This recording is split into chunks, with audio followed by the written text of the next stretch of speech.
Hey there, welcome to SureFire Live. Thank you for joining me again tonight. I had a little bit of a technical difficulty getting signed in. So Jake Loeffler, who is going to be my guest, did not get the invite. So I'm trying to get him on, but we have a little, for some reason, this process would not allow me to sign in and get started. So anyway, welcome. Tonight's topic was going to be expanding your business. There's a lot of people that want to expand your business, want to know how to do it, when to do it. Jake has done that. So Jake, if you're listening, I sent you an invite so you can get in, but I've done it a few times. I know a little bit about it. And there's just some ideas that I have. And also, if you have questions or ideas on how you've expanded a business, or if you're thinking about it, we may be able to shed some light on how to do it or how we've done it anyway, one way to do it or not. On a personal note, this has been a tough couple of days for me. This is a rough week. Just on a level, here comes Jake. Let me bring him on. Hey, buddy. Hey, Mark. How are you?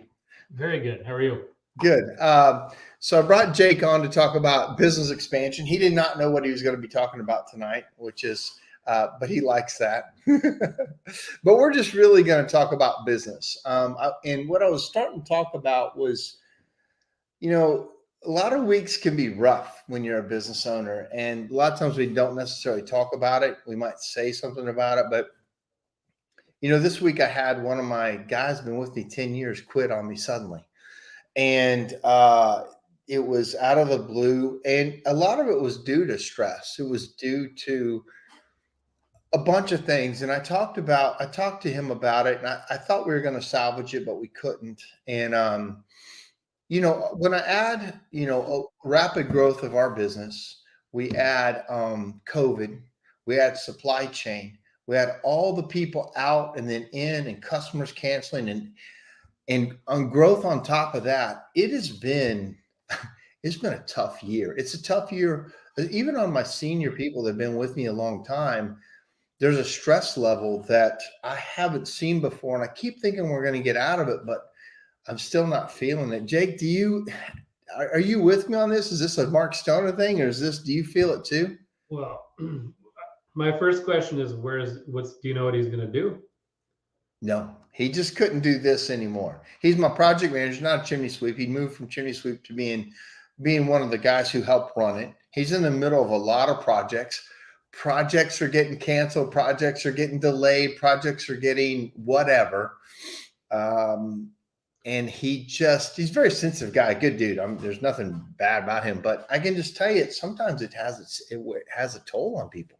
It kind of ebbs and flows for me, and probably for everybody. Like sometimes you end up losing a bunch of guys in a stretch of time, and then not as frequent, but you end up gaining some experienced guys occasionally too. But I don't think your business is doing anything inherently bad to push people out the door. But if it happens all the time, then it's certainly something that you got to look inward at and be like, is it something we're doing, or is it just kind of, because after 10 years, it's not, 10 years is a long time these days, Yeah. Well, and again, very good person, very good heart, but there's times that a storm blows into a business, and there's times that I think growth is one of the most dangerous things in a business that it can go through, especially rapid growth. And I've always said this, that when you grow a lot, all the little cracks in your business get big. The littlest thing you weren't doing becomes exposed. You don't have an attendance policy. Holy cap, nobody's coming in. You don't have a certain policy. You don't have a dress code policy. Next thing you know, people aren't wearing the uniforms right. You don't have, what I mean? Like every single little thing that's not a big deal at one level, when you go to another, my brother, I want to read this thing my brother said that was so interesting, because I was telling him about this problem I had, and my brother is a lieutenant colonel in the Army. And I want to read what he said, which was really, really telling. Oh, don't tell me it's not here. Where is that? Tim Stoner. he was talking about, I was talking about just like uniforms and all the things that don't happen. And golly, I don't have the text anymore, but I'll paraphrase. He said, basically, with uniforms and all the little things, if you don't hold up, let's just say you have a uniform policy and you let the guys wear a different hat, different stuff, different pants, system for these little things. Well, there's so many little things that not one person can really manage all those little things. So you've got to have a team. And then I think what ends up happening is you've got all these little things narrowed down. Everybody's doing them. So then you move on to the next set of little things that people aren't doing. And then fast forward a couple of years and you realize the things that were all good are now you got to refocus on, Exactly. So that's why I think it's important to have. We just had a 2-day offsite meeting with our management team, and it was so long overdue.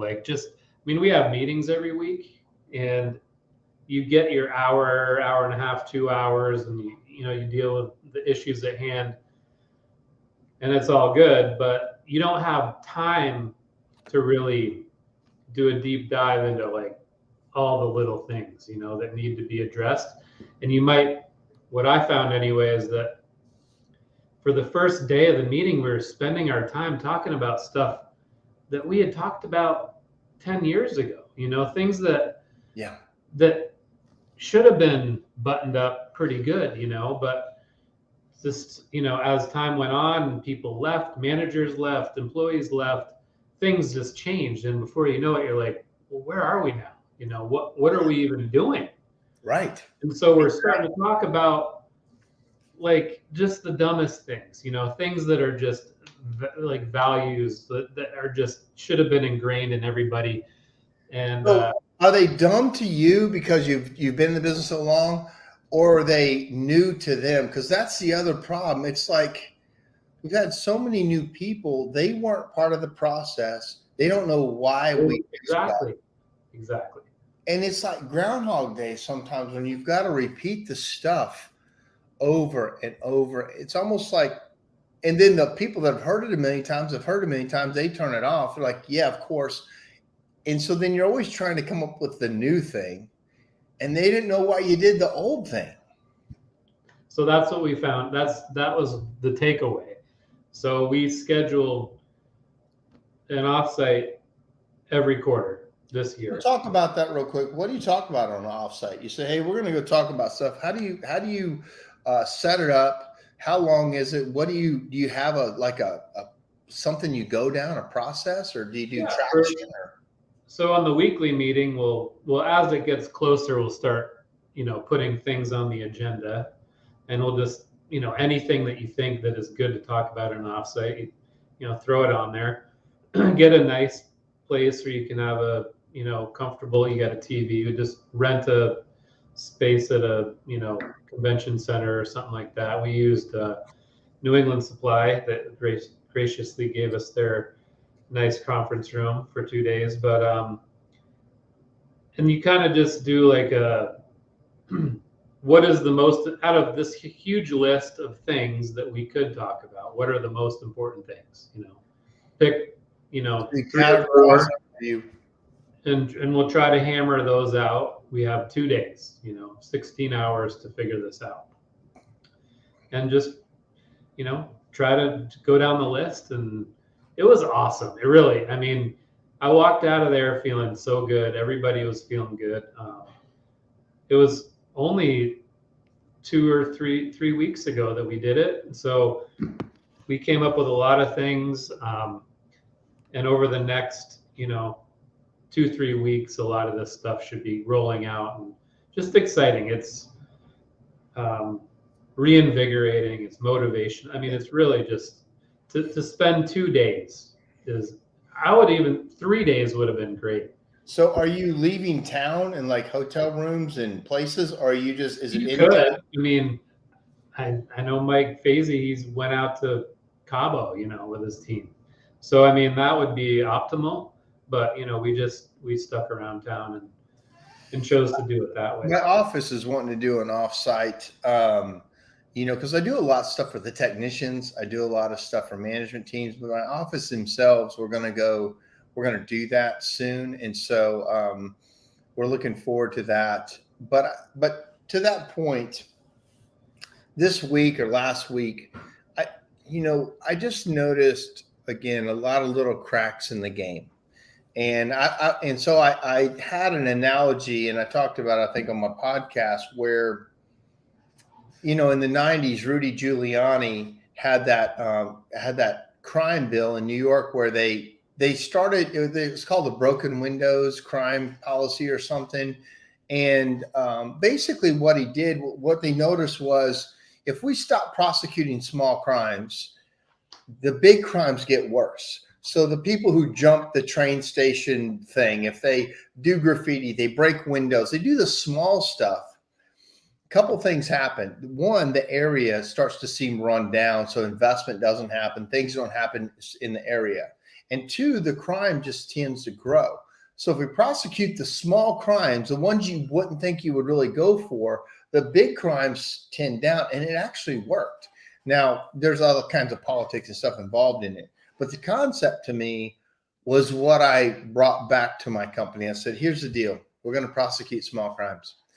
When you're not wearing your uniform, I'm going to say something. I'm not going to embarrass you, but I'm going to call you out. We're going to get back to wearing all of our stuff. If you leave this countertop space dirty, which is kind of the work area for everybody, it's a long black countertop that everybody has their stuff on, but it starts to pile up with stuff and corner stuff. If you know what I mean, like I'm going to, and then I have my guy who checks the trucks, but he wasn't really checking them super well, making sure they're really cleaned. Mm-hmm. He's a Marine, and we're going back to that level. When we have a thing in the morning, we say, are there any red tags? Which red tags means the guy checks the vans, and he, if there's any vans we have a checklist of 5 things. Are they clean? Are they wiped out? Is the trash up? Is the stuff on the shelves? Blah, blah, blah. And if it's not like that, you call out a van number, say number 9, number 16, and they got 24 hours to get their van off of red tag. And if they don't, there's a financial penalty to it. But most people do. But still, the vans are getting rough and blah, blah, blah. So instead of calling out the numbers, I'm going to write the names on the board. Just a little thing. Instead of van 9, van 17, van this, that, and that, what's the person's name? Because I have got to get a hold of this real quickly. Mike Fazy, tip. If you're a chimney service company, November is not the best month to take your whole management team to Cabo. That's funny. Yeah. But congratulations, Mike. You can do it in November. Nobody else can. So good job, Mike. Mike's doing some great stuff. I need to have him on the show. Every time I want to get him on the show, he's like, I don't want to talk. And then I see him talking. So he's got some good stuff going on there. So one of the things that helped, like our shop, we used to have a shop guy who basically picked up after everybody, like you'd get everybody, you'd get all the materials, you'd put all the jobs together. And we don't have him anymore. We haven't had him for a couple of years. And the shop at the end of the busy season was just actually the last 2 years, it's a huge mess, and you walk through there and you're just pissed off because you can't even walk and there's shit everywhere. So we ended up just saying, all right, everybody has to feel the pain of it. Like just when it's dirty, nobody can really work efficiently, right? And there's a weight to it, a brain damage to it. And when there's stuff lying everywhere, you don't even know where to put anything. So they just inherently put it just down because everything else is just nowhere anyway. So we have a crew now every week that is managing the shop. So we all worked as a team to get it perfect, put everything where it needed to be, get all the jobs straightened out, talk about how to, we're going to get the materials in the shop. And then once it was where it needed to be, now each crew takes a turn every week. and they have to make sure that the shop looks like that at the end of every week. So now they're obviously going to be thinking, I might have to take care of the shop next week, so I'm going to put my stuff away, you know. All right. And What happens if they don't? well, the guys that have to clean up after them are probably going to, you know, have some words to say about it, you know. So everybody's got a little hand in it.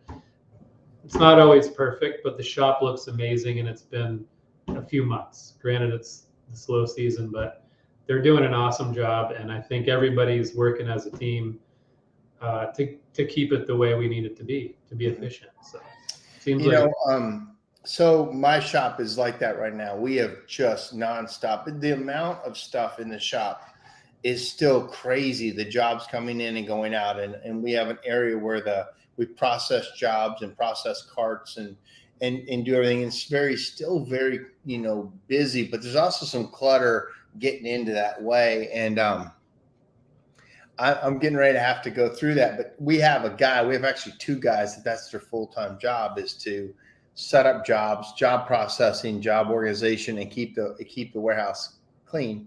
Well, and I learned this, I think, from Charlie Quayle, but he's what we call the donkey in the field.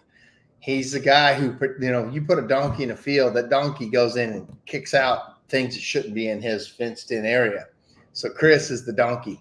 He's the guy who gets in there and kind of, you know, gets mad and says, hey, he's the one who pushes stuff out. But sometimes there's so many coyotes coming in, he can't kick fast enough, you know.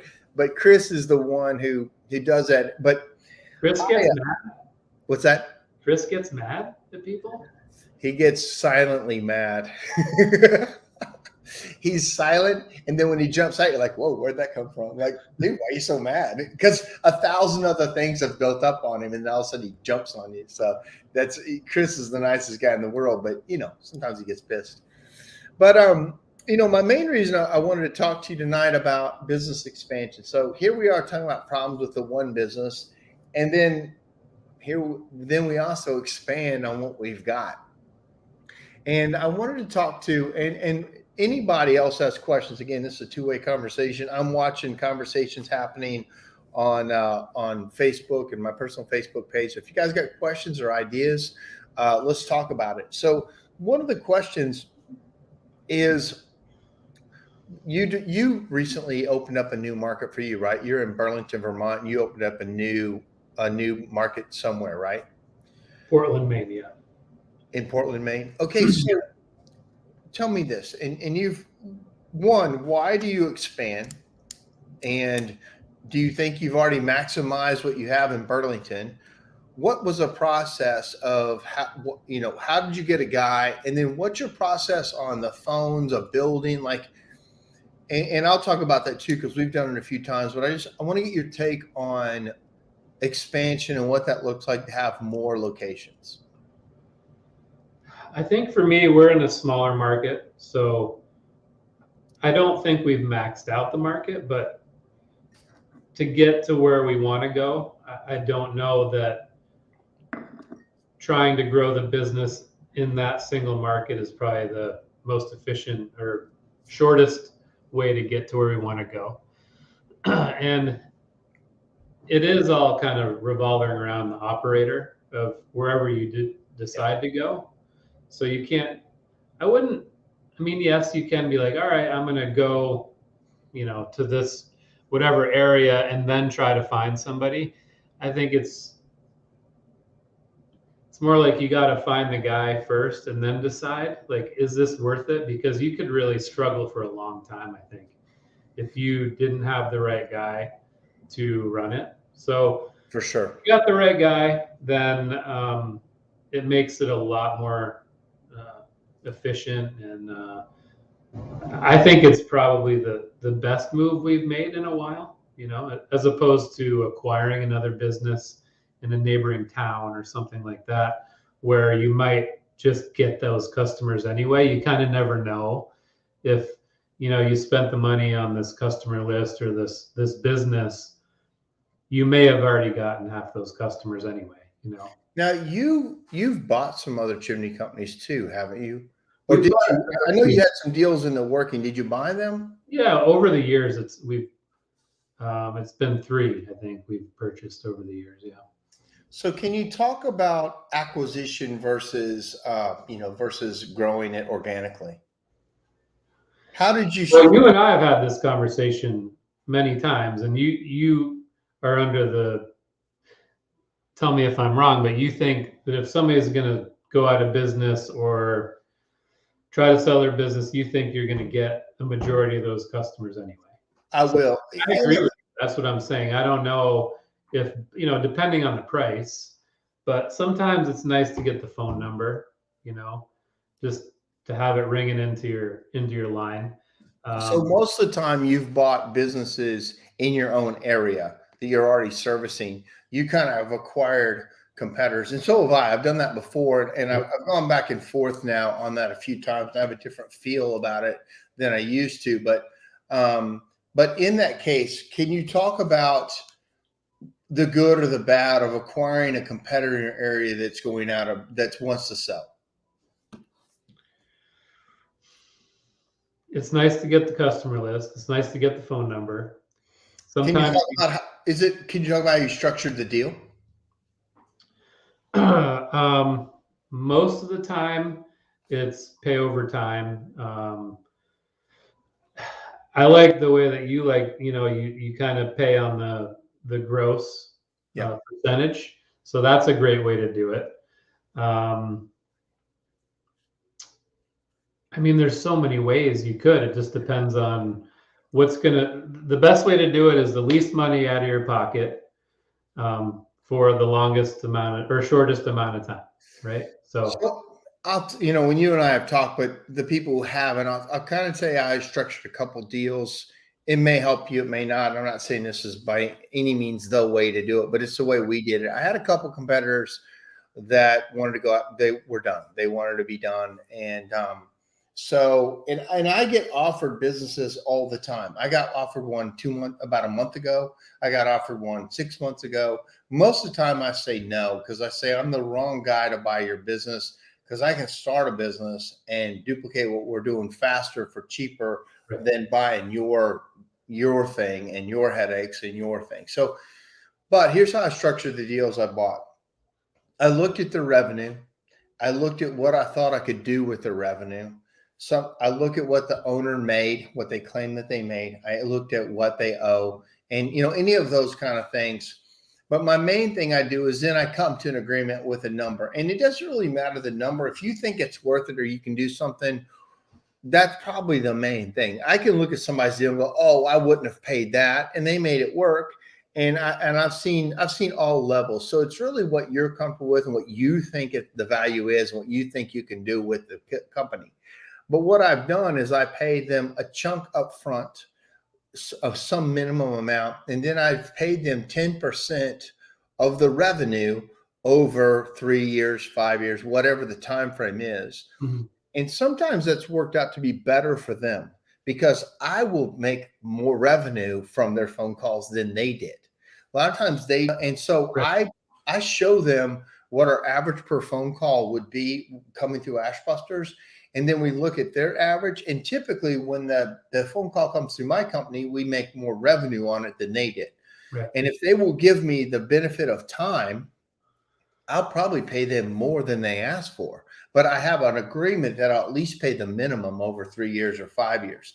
And that's actually worked out pretty well. The problem is I didn't love owning their company and their name. And then what to do with their name? Do you keep their name?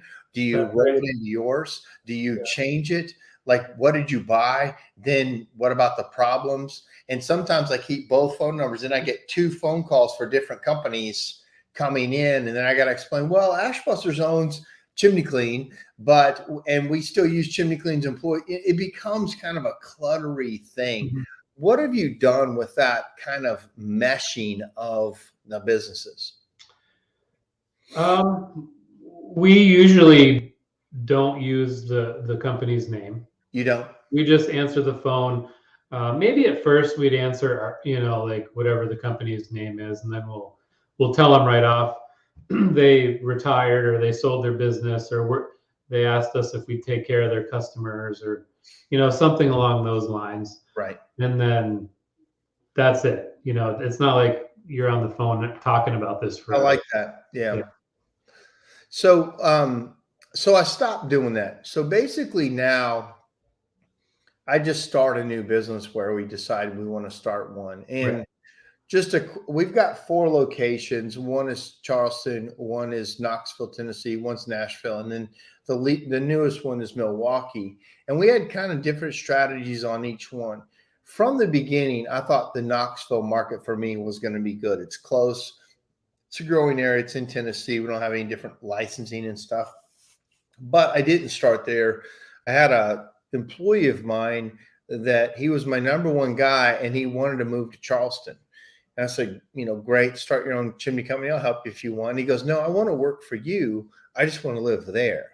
And that started this whole process of looking at the market, figuring out how to pay him, figuring out how to do a startup there. Is it worth it? Do we want to do it? And that's how I did my first one. Now, did you have the guy? Now, this guy already worked for me. He was already fully trained. He was really good. He wanted to go somewhere else, and I made it happen for him. I did not pick Charleston. He picked Charleston, Okay. and I made Charleston work. How did you pick Portland and the guy? It just so happened that I had a good friend that was, through COVID, got laid off, and I went to go visit him, and he had been in the chimney business maybe 20 years ago or something. So he knew a little bit about it a long time ago. Yeah, but he's a great businessman, like a great salesman, businessman, like knows business. He's run, multi-million-dollar businesses before. So he was a great guy he just got it. You need to kind of get business, right? You need to know how to manage employees. You need to know how to speak to these guys and motivate them and do all the things, create a company on your own, basically, right? Let me ask you this. Do you pay him salary? Do you pay him commission? Do you pay him salary plus hourly? Like what was the structure to get a guy to open a new business for you? He wanted salary to start, but we're quickly moving into salary plus commission over there. Right. I start off the same way. I go salary for a little bit. I tell them it's about a 1-year salary at the most. Yeah. And we're going to move to commission based because I need it to base on your performance, not some. I've never had a lot of luck paying guys salary, especially production. So I really don't do it. There's times I've had to take a risk, and they're taking a risk like on a new division, like our HVAC division or some new thing. And I'll offer salary to just have some base level thing. Cause I don't know sales. Survive. If you're first year, it's kind of a little tough to do the numbers that you need to do in order to do salary, So it's a risk on my part and his a bit, but it's mostly on my part. And so, we moved to salary plus commission salary and then commission. As soon as they move to commission though, we don't go back to salary when it's bad and commission when it's good. Like once you made that jump. Now I've had some people want to make the jump before the year's up. And I said, you can, no problem. But understand it's a one-way gate. You go through it and you got to kind of stay on it. So that's how we did it. A quick comment from Bart Ogden. And this goes back to our warehouse thing. He said,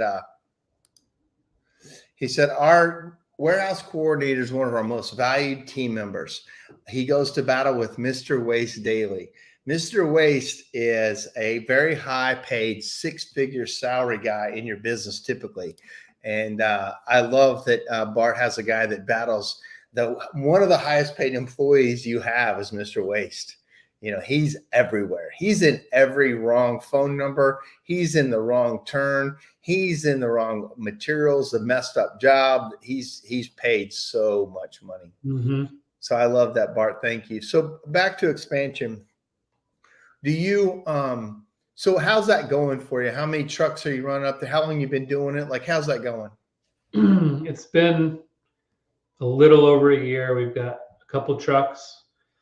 We're hoping to get least one more this year, hopefully two.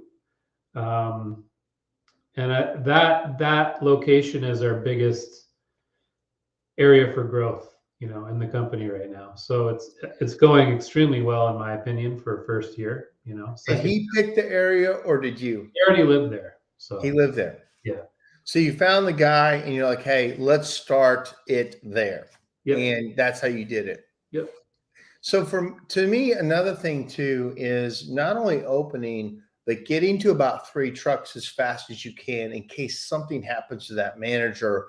You haven't invested a bunch of money and then something happens with him and you got a dead operation up there. Exactly. So for me, and I tell the guys this quickly, we are going to add trucks super fast so that it adds stability to the investment and to the branch. Yep. I mean, it's kind of the same principle as running a 1 truck operation. If something happens to you, it can be devastating. And then if for us, same with a branch, if I open up, I spend all this money getting you open. Guy gets like luckily we had a couple trucks in Milwaukee and we're 1 year in, we're up to 3 trucks. But the guy I sent there from Nashville fell and broke his leg. He got blown off of a ladder. He was carrying a liner. The ladder he had safety devices and luckily had his helmet on too. But he'd been up and down it several times. He was going up it and a big wind gust caught him and the ladder stayed in place and he blew off the ladder and broke his leg. If I hadn't had multiple trucks, that whole operation would have been done for the year. Mm-hmm. Luckily, we had another 2 guys up there that stepped right up and moved on. And do you focus on it like we do? Like we've got to grow at least to this level very quickly, or is it just more organic? Yeah, I mean, it's been our goal to have 3 or 4 trucks in the second year. So yeah. And tell me how you handle phone calls. Tell me how you handle the money. Like, how do you handle the paperwork and how do you delegate that? What do you delegate back to Burlington and what do you let them do? The calls still come into the Burlington call center. So everything calls into one place. Yeah. The guys, then you have smart service. You have other programs that you put it on there. They run their schedule. What happens with the money? Well, the girls in the CSRs schedule, whatever, put it on their iPad, and then the money gets either sent or a credit card, called in the office. Okay. Now, do those guys have anything to do with hiring, the expansion of the branch, or is that all still up to you? Like, how do you manage what the branch needs? Right now, we're kind of tag teaming it, and then I have Kent doing some of it because we've had a difficult time in Vermont trying to get some new good guys. But if we get a good one, and I'll have Peter, do the initial, just make sure that it's worth running them through our process. Right. But then we have a pretty strict process for onboarding people and interviewing and that kind of stuff. It pays off. I mean, it can be a lot of work to get a person, but I can tell you, I mean, we've talked about Kent a lot. He delivers a pretty high level candidate to you. Now, it may not always work out, but for me, the process he goes through delivers a good chance at a good employee. It's not 100%, nothing's foolproof. But for us, most of the time, when we start a new branch, the phone calls do come into Nashville. And it's handled until they're big enough to have their own branch manager or their own people. The money still eventually funnels back to Nashville. It either gets sent or direct deposit or ACH, whatever. But the money comes in. But we start the branch. I'll tell you kind of how we do it. We start the person in Nashville. They kind of know that they're going to be going to a branch office. In Charleston, it was the technician that decided the area. In Knoxville, it was us that decided the area. In Milwaukee, it was kind of Kent that decided the area because he knew the area well. He lived there. So we decided the area, and then we started bringing people in saying, we're going to give you a chance to run this branch division, but you've got to go through an apprenticeship program through Ashbusters at our place for about a year. So they got to move to Nashville temporarily, knowing they're going to move on to the thing. Well, at first in Knoxville, a couple of the first people we brought in weren't management material. So we never moved them on. It's like, it's not going to work. You can stay in Nashville. And a lot of them did, till we found the right guy to open that branch. And then they got started and we handled the phones. And the same you didn't even open up the branch until you had brought somebody through a year of training. Yeah. When we've got the guy, we're like, okay, now we're going to place the investment. We're going to get the building, or we're going to rent the storage unit. We're going to get the phone number, the website. And so we got the guy, and then we opened the branch, kind of like what you did. You had the guy. So when you hired him, though, were you having that conversation with him? That we were going to move him over? Oh, for sure. Okay. So you were trying to hire a high-level business guy and then teach him how to be a sweep to go run your company. But we don't guarantee them they're going to open the branch. We tell them there's a chance you will. If not, you still got a job with Ashbusters. But our idea is we're going to open a branch, and we got to find the right guy first. Yes. And sometimes we got to go through a few guys before we get a guy. Well, Milwaukee was the same way. We went through and we found a guy, but quickly Kent found a couple people to go with him. So when we opened it up, we opened it pretty heavy, multiple trucks, 2 and 3 trucks immediately. Well, at first it was like, uh-oh, it's dead. We need more calls. And then boom, super busy in the winter. And now it's kind of tailing back off. But we opened it with the most support ever, building, 3 trucks. The phone calls still come into Nashville. And our girl Pam answers for Knoxville and with Milwaukee. So she is very busy, and we're trying to get a new manager for Knoxville, but we're having a really hard time. We tried a couple of people and they haven't worked out. So it's not an easy process, and I think some people, it's tough, but I think starting from scratch though. What's that? It's easier than starting from scratch. It is easier than starting. Oh, Pam is listening. She said, "Woohoo!" Pam, I gotta tell you, Pam Gentry is just a link, a key in our whole thing. And there's days she comes to me and she is stressed out. She's one of my people that's super stressed with the growth, the COVID, the supply chain. And that girl just makes it happen. And I'm very appreciative of Pam Gentry. So I'm glad you're listening, Pam. It means a lot. You worked all day and now you're listening to me talk at night. So thank you. But so talk about the keys to the people part of this. It's more stress on your home team, right? Yeah, I mean, in a way, sometimes it is, but for the office maybe. But we've actually pulled a couple of the guys from Maine over to Vermont for the winter, and that's actually lessened the burden for our other crews. So I mean, you can pull from each area. Yeah, it's a little bit of a drive, but it serves as a little bit of extra training. You've got an area, say somebody does need training, and you can just bring them over for a month and say, hey, let's train up. Or if they're slow over there and you're busy over here, then let's get them over here. Yeah. So it gives flexibility and offers more opportunities for whatever you need, in my opinion. That's a great point. We've done the same thing when we've had too much work in one place or another. We kind of got a couple guys that float back and forth and help the other division. And sometimes we've sent them as far as Milwaukee or even South Carolina to help for a little bit, or brought them back. And Jonah Lindley. So Jonah is our branch manager for Knoxville. So Jonah is one of them we're talking about, and he's talking about Pam. So I appreciate a couple of these guys on the call tonight. But these guys, these two people especially, they know what it's like to grow a new location. And Jonah, to talk about Jonah real quickly, he didn't go in as the manager necessarily, but just the way things worked out, he's very proficient at it and very good.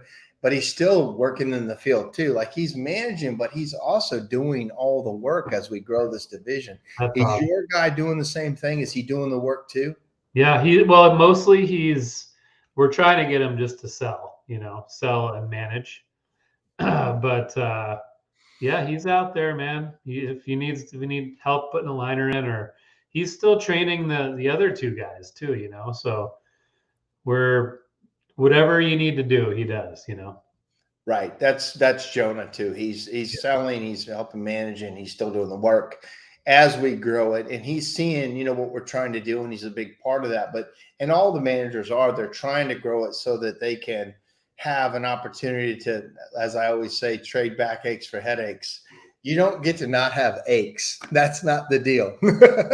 It's not stick your feet up on the couch and watch the money roll in. I haven't figured that out yet. It's still work every day.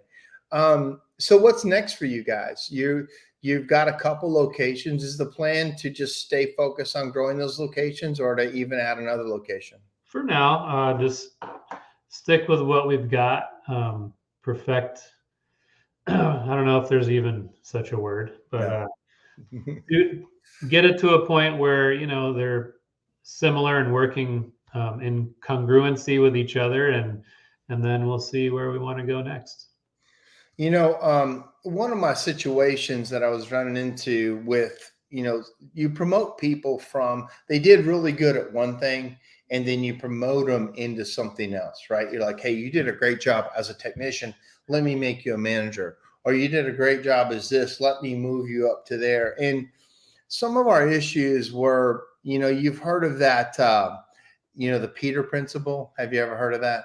Mm-mm. So let me read it to you real quick. The Peter, it's pretty common. Some people may know it, and this is what happens to us sometimes. The Peter principle is a concept in management development developed by Lawrence J. Peter, which observes that people in a hierarchy tend to rise to a level of respective incompetence.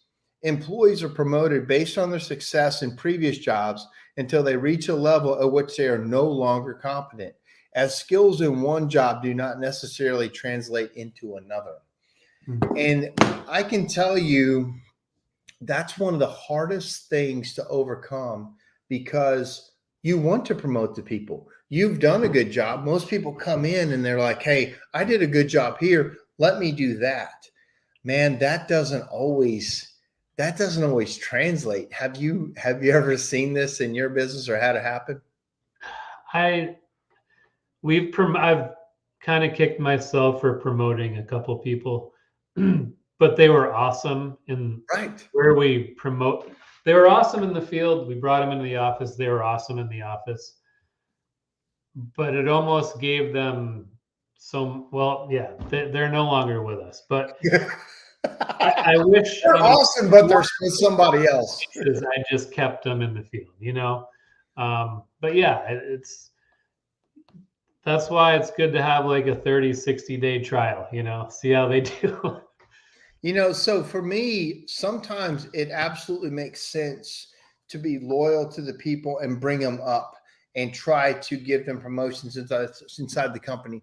But sometimes when you've got to go to another level or do something that nobody knows how to do, I have to hire from outside somebody that's seen something else to bring a whole new vision to us. So like Kent Wesley, our chief operations officer, I couldn't hire from within because myself, I was maxed out. I knew everybody with me didn't know how to do it any better than I did. So I had to bring a person that had run a double, triple the size I am to look back and pull the strings and do what we didn't know. And same with Ray, our chief financial officer. I had accountants. I had part-time CFOs.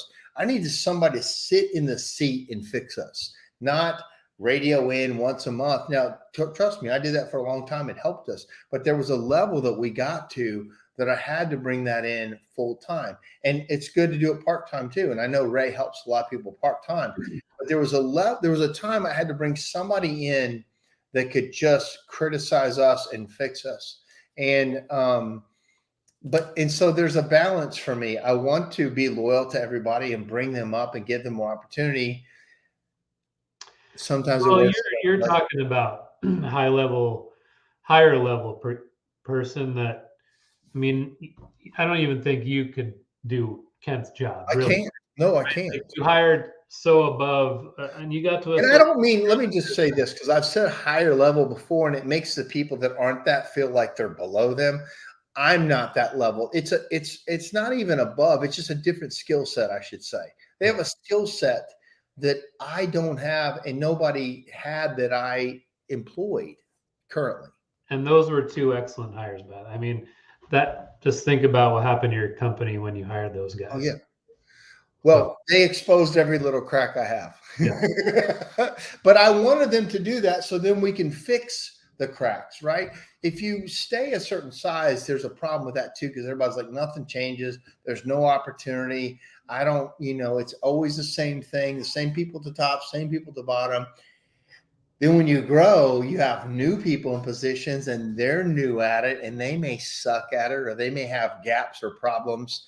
And I don't think there's a perfect level. Staying the same and growing, there's a problem one way or another. I remember talking to a friend of mine, been in business a long time. He goes, man, I watch you guys out there growing and talking. And man, we haven't grown in years. We kind of stayed the same and we're all getting old and tired. He said, we don't have the energy to do what you guys are doing. And so I think it's up to the leader to decide what it is. And sometimes I'm running fast with knives and we're falling and jabbing our eyes out. And everybody's like, I can't handle this anymore. I remember one time a manager I had said, man, I can't handle how many things are up in the air. And I said, man, we are going super fast. And sometimes it feels like the wheels are shaking and we're wobbling and we may lose a wheel, but I promise you, we're going to keep going and we're going to fix it as we go. Mm-hmm. The only way I know, when you balance a tire and at 40 miles an hour, it seems imbalanced, but you get up to 70 and it's shaking. Well, the only way you can fix it is to get it fast, to know that there's a problem and then fix it. That's kind of how I run business. What I found was it's awesome to be able to say, all right, let's hire another guy to take care of this part of the business, and then another guy to take care of that part of the business, and then we'll get one more guy to take care of this. Before you know it, you got 10 employees and you got 10 managers, or something like that. But and that can't always happen, right? You can't always afford to hire a new person to take care of different divisions of your business. So what ends up happening is one person gets overloaded with a bunch of different things and he or she can't, just physically doesn't have the time to do it all well, right? So then you've got to dissect what are they doing and what are they spending their time on? What is the most high priority thing that is under their responsibility, and are they able to do that? Or are they getting pulled, not they're spending their time on is some lower level thing. And I've found myself in that position over the last few years. Like, how do we get everybody to have an equal amount of to-dos and be able to do them well, and maybe take some of those things that they're not able to do well and push them down the row and make another position, like an assistant manager position or something like that. Right. So, Pam, and she's on this call, she's one of those people. Because she's so good at what she does, more stuff comes on her. She's so competent and so good and doesn't let the ball drop things keep piling on because she can. And the next thing you know, she's out of bandwidth and stressed out. And the last thing I want to do is stress my people out.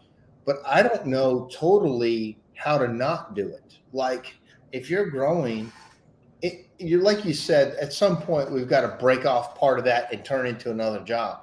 When I talked to Ray, our CFO, he's like, dude, our overhead's too high already. We can't add any more overhead. You got a lot of high overhead. I'm like, my people are super stressed. So then my role becomes, what can we eliminate as a process? So with Ray, he likes adding pieces to the process. I'm like, Ray, I'm going to pull the owner card here. And at some point, when you add a process, I also want to take a process away. I need to go through and clear and clean, because we can't keep adding processes. Mm-hmm. You overcomplicate it. And then that's partly what the managers meeting was for too. The offsite is, let's make this simple. Like, try to simplify and remove, like, why are we doing this? Is it even worth it? anymore. Well, to Ray's point, he's like, Mark, if they would have done this at this level, I wouldn't have had to create this other process. But I'm like, Ray, if you keep creating processes, they're bound to fail because there's too many steps in it. He's like, well, if they would have done this, I wouldn't have had to create that. I'm like, we're in this battle. I'm always about simplify, but there's bigger things that fall. He's into making more steps to make sure it's done, yet you miss a step and the thing falls down. Like, that's a tough balance. I mean, Steve Jobs talked about, any fool can create a complex process. The smartest people in the business create a simple process that works. And that is my freaking daily battle. So is there anybody that can take something off of Pamela's plate without having to create a new position? Sometimes, and here's Pamela. She's listening. So Pam, you've worked enough. Go to bed. But here she is. And this, honestly, I'm trying to help you out here, Pam. But this is how she's wired, man. This lady is wired to work, and I love her for it. And she just can't help it. She's a worker. My problem is when she's a worker, I'm going to work you. But she said, this is my biggest fear, failing at something. And that's what drives her, but it also can drive her over the edge. So is Pam your manager? She's the office. She's kind of the office manager for the Milwaukee and Knoxville office. Right. We get some money. So, she's actually also in charge of all of our big jobs. So does she have anybody to delegate anything to? Not right now. We're trying to get her somebody, and she knows we're trying, but she has a lot of pressure on her, and it's also hard to teach somebody else what she does. Mm-hmm. But it is in our game. But at the same time, I don't want to ruin her life until we get somebody. And I have to know when it's too much, right? Pam, have you asked for a raise lately? Hey, that's enough of that. Don't even talk about that. But anyway, it's interesting. All my office people are underpaid at this point. We're going to have to make a readjustment, but because just those levels have gone up so much. You have to go back and look at that. It's a different conversation, but and we don't talk about that here on live TV. So here she is now on live, getting a raise from me out of the blue. Thanks, Jake. But to that point, and we're about 54 minutes in, I haven't had a lot of questions about growth. And so maybe everybody just likes to hear us talk about growth, but I'd like to hear if people have any other questions that we haven't covered, but sometimes you just want to listen to guys work it out.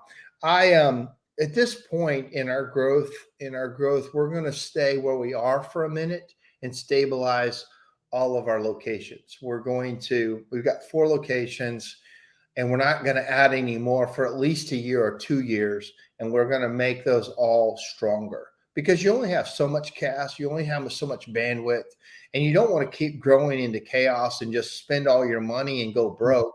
There's a balance to that of expansion and don't because if the economy rolls backwards, we got a big payroll. We got a big, show that we have to take care of. So what's your plan for expansion or, stabilization, or what are you guys doing?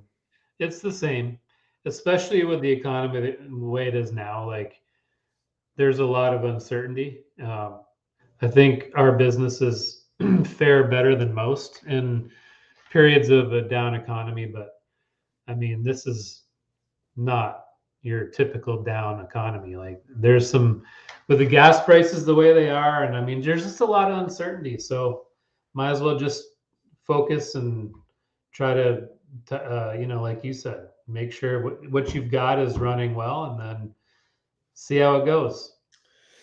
So Eli Norris said, you guys have to do is, I think he says, kiss it or keep it simple. Stupid. So, yeah. So here he comes one at a time. Keep it simple. Yeah. So, and that's true. And keeping it simple though is hard. It's one of the hardest things in business is to keep, I love keeping it simple. I try to do it. And then I get, I get hammered by people who want me to. I remember Kirby Ragland, he's been on the show. He's on the show a couple weeks ago, and he came in to do Blue Collar University. And I was working on simplifying all his processes because he had he had a pretty complex system. He said, man, thank you for helping me simplify it. And if you know anybody that needs to make their system more complex, have them call me. I can help them. But, it's so interesting. I've got a guy in today, Don. Oh gosh, I'm drawing a blank. Don's last name, Don Ross. And he's in, and what was interesting was he was in the business for 10 years. He was out of the business for the last 3 years. So he's starting over. He's at zero right now. It's so interesting. I have him coming in and working with him, helping him kind of expand his vision of what can be in a business. And, it's like drinking from a fire hydrant, but it's so interesting to work with a guy. I've worked with all levels of businesses, but this is probably a guy at zero. He's got knowledge, but he's got zero business today. What's the business? What's he want to do? Chimney business? Well, he's in the chimney business. He was I knew him from a long time ago when I saw him at all the conventions and all the things, and he had some life cards dealt on him, and he was out of the business for about 3 years, and now he's restarting from scratch. So it's interesting to see. Kind of refreshing. I mean, if you could start, that's a good question. If you could start, from scratch tomorrow, right? How much differently would you do it? And that's what I told him. And I said, you're at a great place to start from zero. And I did this in 2008 when I had to let everybody go and I had to start over. I had a fresh start at doing it again. What am I going to accept? What am I not going to accept?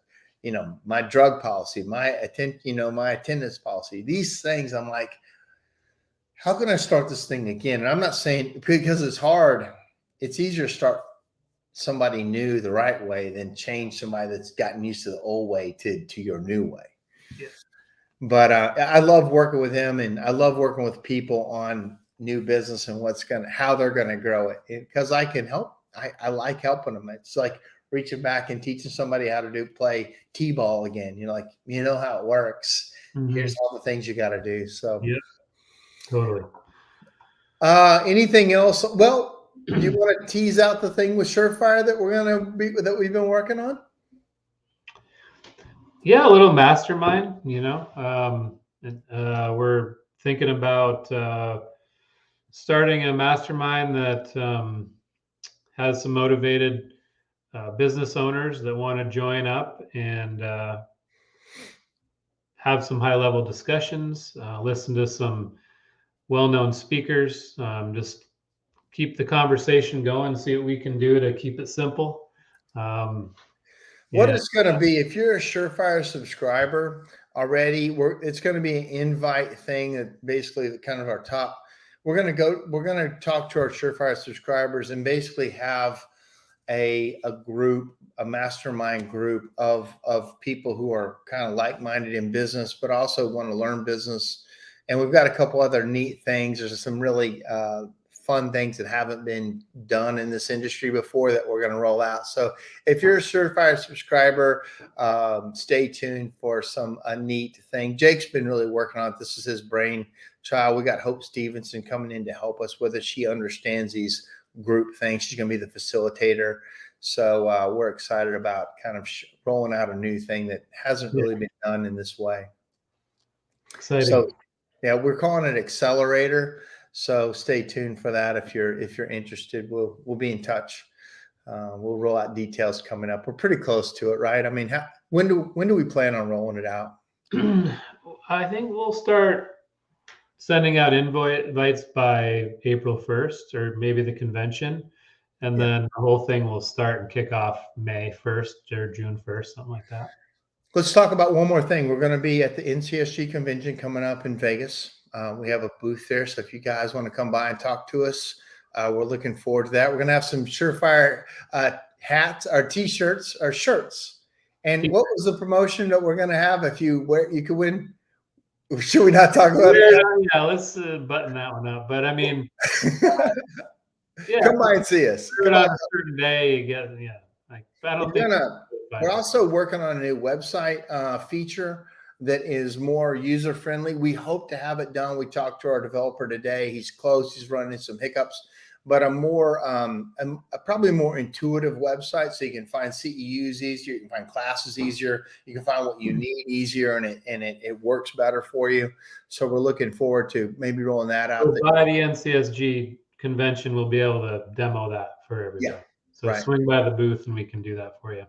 Yeah, so if you're going to the NCSG convention in Vegas, Jake will be there. I should be there. I'm having neck surgery about a week before that. I got to have a disc replaced in my neck. So hopefully I'll be there for it. I should be.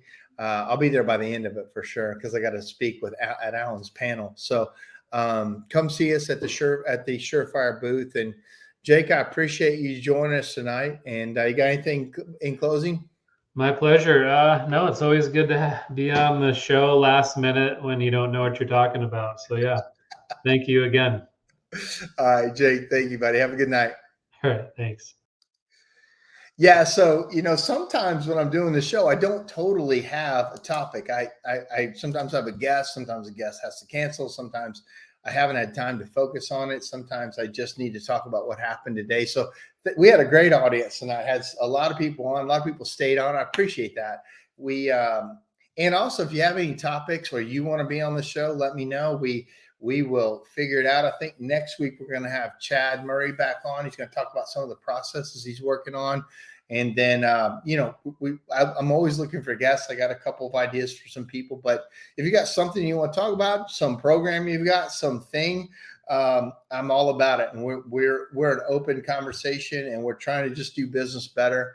Last on an update, a lot of people, the chimney industry supported. We had a Ukraine.